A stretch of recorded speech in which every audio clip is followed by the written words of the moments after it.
নির্বাচন পরবর্তী আমরা দেখতে পাচ্ছিলাম সারা দেশে ছাত্রদলের সন্ত্রাসীরা বিভিন্ন জায়গায় ভিন্ন মতাবলম্বীদেরকে হুমকি দিচ্ছে এবং আমরা পলিটেকনিক ইনস্টিটিউট দেখতে পেয়েছি এবং আজকে সরাসরি সহিংস হামলা দেখতে পেয়েছি।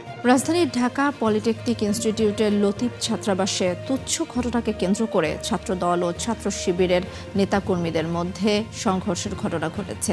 এতে বেশ কয়েকজন আহত হয়েছেন। আহতদের ঢাকা মেডিকেল কলেজ হাসপাতালে পাঠানো হয়েছে। ক্যাম্পাসে আধিপত্য বিস্তারকে কেন্দ্র করে ছাত্রদল ও শিবির নেতাকর্মীদের মধ্যে প্রথমে বাকবিতণ্ডা শুরু হয়। এক পর্যায়ে তা সংঘর্ষে রূপ নেয়। উভয় পক্ষের মধ্যে ধাওয়া পাল্টা ধাওয়া ও হাতাহাতির ঘটনাও ঘটে। সোমবার রাতে হঠাৎই উত্তপ্ত হয়ে ওঠে ঢাকা পলিটেকনিক ইনস্টিটিউটের লতিফ ছাত্রাবাস। তুচ্ছ বিষয় নিয়ে কথা কাটাকাটির এক পর্যায়ে সংঘর্ষে জড়িয়ে পড়ে ছাত্রদল ও ছাত্র শিবিরের নেতাকর্মীরা।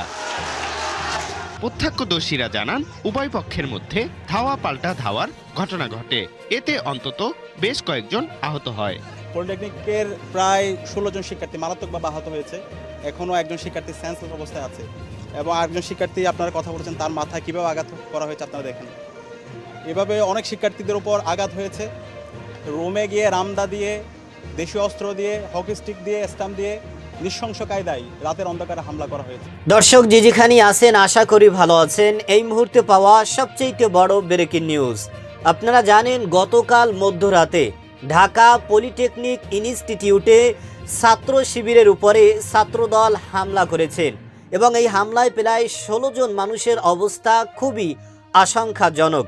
দর্শক, ডাকসু নির্বাচনে ছাত্র শিবিরের বিপুল বিজয় হওয়াকে কোনোভাবেই মানতে পারে নাই এই ছাত্রদল, যে কারণেই বাংলাদেশে নির্বাচনের পরই এই ছাত্র শিবিরের উপরে পূর্ব পরিকল্পিতভাবে এ ধরনের একটা ঘটনা এবং হামলা চালানো হয়েছে বলে দাবি করেছেন সাদিক কায়েম।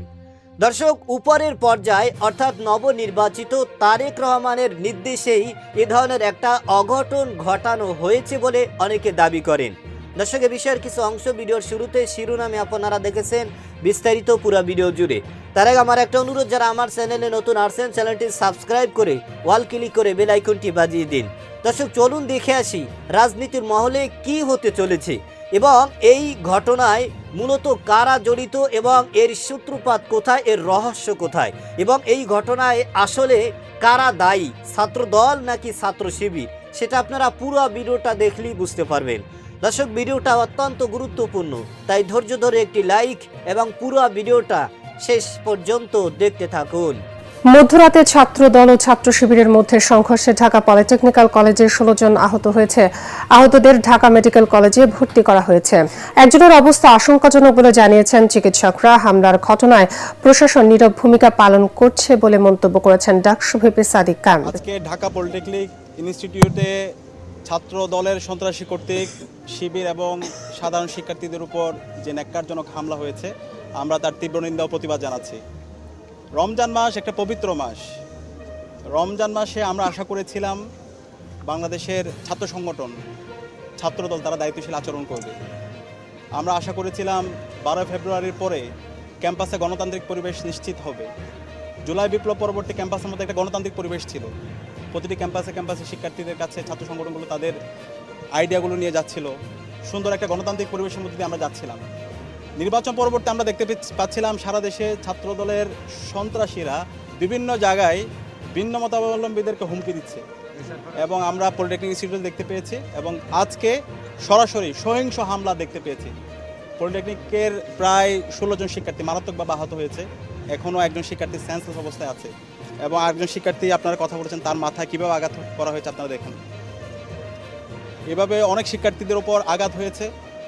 রুমে গিয়ে রামদা দিয়ে, দেশীয় অস্ত্র দিয়ে, হকি স্টিক দিয়ে, স্টাম্প দিয়ে নৃশংস কায়দায় রাতের অন্ধকারে হামলা করা হয়েছে এবং একজন শিক্ষার্থী রুমে গিয়ে একজন শিক্ষার্থী পাওয়া গেছে, সে হচ্ছে সনাতন ধর্মাবলম্বী। সেই শিবিরের তার রুমমেট, তো শিবিরের রুমমেট হওয়ার সুবাদে তাকেও পিটিয়েছে। তো এই ধরনের নতুন বাংলাদেশকে আমরা চেয়েছিলাম। তারেক জিয়া যে বলছিলেন মাননীয় প্রধানমন্ত্রী, ওনার প্ল্যান আছে। আমরা আশা করেছিলাম প্রত্যেকটা ক্যাম্পাসে গণতান্ত্রিক পরিবেশ নিশ্চিত হবে, কিন্তু আমরা দেখতে পাচ্ছি এই ক্যাম্পাসগুলোতে আবার সহিংসতার রাজনীতি, আবার সেই ছাত্রলীগীয় রাজনীতি। যে রাজনীতি করতে গিয়ে হাসিনা সে জুলাই বিপ্লবের মাধ্যমে এদেশ থেকে পালাইছে। 17 জুলাই ছাত্রলীগের সন্ত্রাসীরা বিশ্ববিদ্যালয় শিক্ষার্থীর উপর হামলা করেছিল, 15 জুলাই 17 জুলাই তারা ক্যাম্পাস ছাড়া হয়েছে। সুতরাং আমরা বলতে চাই, নতুনভাবে কেউ যদি ছাত্রলীগ হয়ে উঠতে চায়, ক্যাম্পাসে শিক্ষার্থীদের উপর নিপীড়ন করতে চায়, হল দখল করতে চায়, ক্যাম্পাসে শিক্ষার্থীদের উপর নিপীড়ন করতে চায়, আমরা বেঁচে থাকতে তা হতে দেব না। আমরা প্রতিবাদ প্রতিরোধ গড়ে তুলব, সাধারণ শিক্ষার্থীদের সাথে নিয়ে আমরা যৌক্তিক আন্দোলন আমরা চালিয়ে যাব। ক্যাম্পাসের মধ্যে কোনো ধরনের মাসল পাওয়ার পলিটিক্স চলবে না, কোনো ধরনের সহিংসতার রাজনীতি চলবে না। যারা এই হামলার সাথে জড়িত আছে আমরা প্রত্যেককে আইডেন্টিফাই করব, প্রত্যেককে আইডেন্টিফাই করে তাদের বিরুদ্ধে মামলা হবে এবং তাদের বিরুদ্ধে ব্যবস্থা গ্রহণ করা হবে। এবং বর্তমান সরকার যদি তাদের বিরুদ্ধে ব্যবস্থা গ্রহণ করতে ব্যর্থ হয়, তাহলে আমরা রাজপথে এটা সমাধান খুঁজে বের করব। আমরা শান্তিপূর্ণভাবে আমরা কোনো প্রতিক্রিয়া দেখাইনি, রাজপথে আমরা মামলা করব এবং আগামীকাল আমরা শান্তিপূর্ণভাবে আমরা আন্দোলন করব। আমরা আশা রাখব এই হামলার সাথে, এই সন্ত্রাসী হামলার সাথে যারা জড়িত আছে এই সকল ছাত্রলীগের সন্ত্রাসীদেরকে অ্যারেস্ট করা হবে এবং তাদেরকে বিচার আওতায় নিয়ে আসা হবে। আমরা একই সাথে জানতে পেরেছি যারা হামলায় জড়িত বহিরাগত অনেকে সন্ত্রাসীদেরকে এখানে নিয়ে আসা হয়েছে হামলার জন্য। এবং কিছু ছাত্রলীগের সন্ত্রাসীরা যারা 5 আগস্টের আগে ছাত্রলীগের সাথে সন্ত্রাসের সাথে জড়িত ছিল, তারা এখন ছাত্রদলে যুক্ত হয়েছে। ছাত্রদলের শেল্টারে এসে তারা এখন সন্ত্রাস, চাঁদাবাজি, টেন্ডারবাজি এই রাহাজানির সাথে তারা জড়িত আছে। আমরা ছাত্রদলের দায়িত্বশীল পর্যায়ে যারা আছে আমরা তাদেরকে অনুরোধ করব, এই সন্ত্রাসীদেরকে আপনারা সামলান। ইতিমধ্যে ছাত্রদলের জিশান ভাই এখানে এসেছে, আমি বলেছি সন্ত্রাসী যারা আছে তাদের বিরুদ্ধে যেন ব্যবস্থা গ্রহণ করা হয়, তাদেরকে যেন ছাত্রদলের পক্ষ থেকে এই সন্ত্রাসীদেরকে ধরে তাদেরকে আইনের হাতে তুলে দেওয়া হয়। আমরা আশা রাখবো ক্যাম্পাসের যে গণতান্ত্রিক পরিবেশ শুরু হয়েছে, এই গণতান্ত্রিক পরিবেশ যেন নিশ্চিত হয় এবং সন্ত্রাসীদের বিরুদ্ধে ছাত্রদল যেন জিরো টলারেন্স নীতি ঘোষণা করে, আমাদের সে প্রত্যাশা থাকবে। শিবির করার কারণে কি শিবিরের কর্মী বা সমর্থক বা শিবির করার কারণে কি তাদের উপরে এখানে যাদের উপর হামলা হয়েছে তাদের বিরুদ্ধে কোনো অভিযোগ নেই। ছাত্রলীগের সন্ত্রাসীরা রাতের অন্ধকারে নৃশংসভাবে হামলা করেছে এবং শিবির করার অপরাধে আমরা তো আগে দেখতে পেয়েছি ফেসিবাদী আমলে ছাত্রলীগের সন্ত্রাসীরা আমাদের উপর হামলা করেছে, আমাদের হাজার হাজার ভাইকে পঙ্গু করেছে, শহীদ করেছে। সুতরাং জুলাই বিপ্লব পরবর্তী শিবির সন্দেহে অথবা শিবির করার অপরাধে কাউকে যদি মামলা এটাকে জায়েজ করা হয়, তাহলে আমরা তীব্র প্রতিবাদ গড়ে তুলব। সুতরাং এই শিবিরের উপর কেউ যদি হামলা এরকম কেউ জাস্টিফাই করে, শিবিরকে কেউ যদি হত্যাযোগ্য করে, তাদের বিরুদ্ধে আমরা আমাদের আন্দোলন সংগ্রাম জারি রাখবো। এই হামলার সাথে যারা জড়িত আছে আমরা ছাত্রদল এবং বর্তমান সরকারকে আহ্বান করব তাদের বিরুদ্ধে যেন ব্যবস্থা গ্রহণ করা হয়, ছাত্রদলের পক্ষ থেকে যেন তাদের বিরুদ্ধে সাংগঠনিক ব্যবস্থা গ্রহণ করা হয়। একই সাথে আমরা পলিটেকনিক ইনস্টিটিউটকে অনুরোধ করব কলেজ কর্তৃপক্ষ তাদের বিরুদ্ধে যেন কলেজের পক্ষ থেকে তাদেরকে বহিষ্কার করা হয়। একই সাথে আইন শৃঙ্খলা বাহিনীকে অনুরোধ করব এবং সরকারকে অনুরোধ করব আমরা তাদের বিরুদ্ধে হামলার সাথে যারা জড়িত আছে তাদের বিরুদ্ধে মামলা করব। একই সাথে সরকারের আইন শৃঙ্খলা বাহিনী তদন্ত করে সকল সন্ত্রাসীদের বিরুদ্ধে যেন তারা আইনানুগ ব্যবস্থা গ্রহণ করে। ছাত্রদলের প্রতিনিধিরা এখানে এসেছিলেন, তাদের সাথে কি কথা হয়েছে বা এই বিষয়ে কোনো কথা হয়েছে? ছাত্রদলের যারা এসেছে আমরা তাদেরকে দেখিয়েছি আমাদের যারা আহত হয়েছে, যাদের যেভাবে নৃশংস হামলা হয়েছে আমরা সেটা 15 জুলাই দেখতে পেয়েছি। ছাত্রলীগের সন্ত্রাসীরা ঠিক একই কায়দায় আমাদের ভাই বোনদেরকে মেরে রক্তাক্ত করেছিল এবং সেই রক্তাক্ত পরবর্তী যে সারা দেশে গণবিস্ফোরণ হয়েছিল সেটা আপনারা দেখতে পেয়েছেন। তা আমরা তাদেরকে বলেছি এবং সতর্ক করেছি এই ধরনের সন্ত্রাস যারা কায়েম করছে, ক্যাম্পাসের মধ্যে যারা রক্ত ঝরাচ্ছে, এটা যেন তারা বন্ধ করে, এই সন্ত্রাসীদেরকে যেন তারা সামলায়। দর্শক, আপনারা জানেন গতকাল মধ্যরাতে ঢাকা পলিটেকনিক ইনস্টিটিউটে ছাত্রদল এবং ছাত্র শিবিরের মধ্যে কিন্তু একটা তাণ্ডব শুরু হয়েছে এবং সেখানে ভয়াবহ উত্তেজনা শুরু হয়েছে এবং এক পর্যায়ে হাতাহাতির পর্যায়ে চলে গেছেন এবং সেখানে প্রায় 16 জন ছাত্র শিবির আহত হয়েছেন এবং তাদের অবস্থা কিন্তু খুবই আশঙ্কাজনক।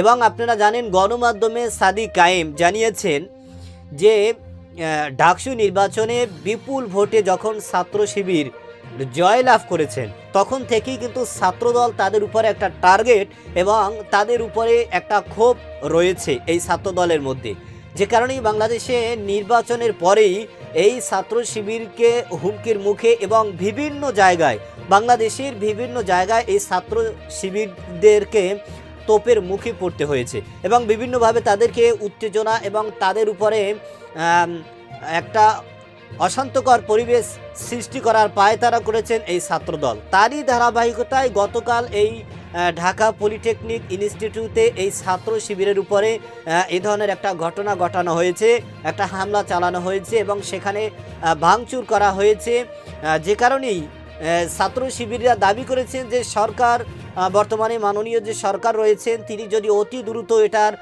একটা তদন্ত না করে সুবিচার না করে তাহলে ইতিমধ্যেই রাজপথে নেতাকর্মীরা তারা ঝাঁপিয়ে পড়বেন এবং তারা এর সুষ্ঠু তদন্ত করে এর সঠিক বিচার চেয়েছেন। আপনারা জানেন যে এখানে ছাত্র দল এবং ছাত্র শিবির উভয়কে দোষী করতেছেন এবং উভয়কে দোষী বলে সাব্যস্ত করতেছেন গণমাধ্যমে আমরা যেটা পেয়েছি। কিন্তু সাদিক কায়েম তিনি গণমাধ্যমে জানিয়েছেন পবিত্র মাহে রমজান, আমরা এ ধরনের কোনো অঘটন এবং আমরা এ ধরনের কোনো হামলা, এ ধরনের কোনো সহিংসতা এবং নৃশংসভাবে এ ধরনের একটা ঘটনার সাথে আমরা কখনোই জড়িত হতে চাই নাই। আমরা সকলের সাথে মিলিত হয়ে ক্যাম্পাসে সুন্দর একটা পরিবেশ যাতে করে সৃষ্টি হয় সেইভাবে আমরা সবসময় চলেছি। এবং জুলাই গণঅভ্যুত্থানের পরে আমরা দেখেছি যে ক্যাম্পাসে একটা গণতান্ত্রিক এবং সকলের মধ্যে একটা সুপরামর্শর মাধ্যমে কিন্তু ভালোভাবেই চলতেছে। কিন্তু নির্বাচনের পরে যখন ছাত্রদল ক্ষমতায় বসে তখনই তাদের চেহারা এবং তাদের চরিত্র এবং তাদের ব্যবহার বিধি সব কিছুই পাল্টে গিয়েছেন। তারা সব জায়গায় এই ছাত্র শিবিরকে তোপের মুখে ফেলেছেন এবং তাদেরকে নিয়ে নানান বিতর্কিত এবং তাদেরকে নিয়ে নানান কূটনৈতিক পরিকল্পনা এবং নানানভাবে নানান ষড়যন্ত্র করেছেন এবং তারই ধারাবাহিকতায় কিন্তু গতকাল মধ্যরাতে এ ধরনের একটা অঘটন ঘটিয়েছেন বলে দাবি করেছেন সাদিক কায়েম। দর্শক, এই ঘটনার পিছনে আসলেই মূলত কারা দায়ী, ছাত্র দল নাকি ছাত্র শিবির? আপনার যদি কোনো কিছু জানা থাকে সেটা আমাদের কমেন্ট সেকশন অবশ্যই জানাবেন। আজ এ পর্যন্তই। সুস্থ থাকবেন, ভালো থাকবেন। দেখা হবে আগামী কোনো ভিডিওতে, কথা হবে নতুন কোনো বিষয় নিয়ে। এসে পর্যন্ত ভালো থাকবেন। খোদা হাফেজ।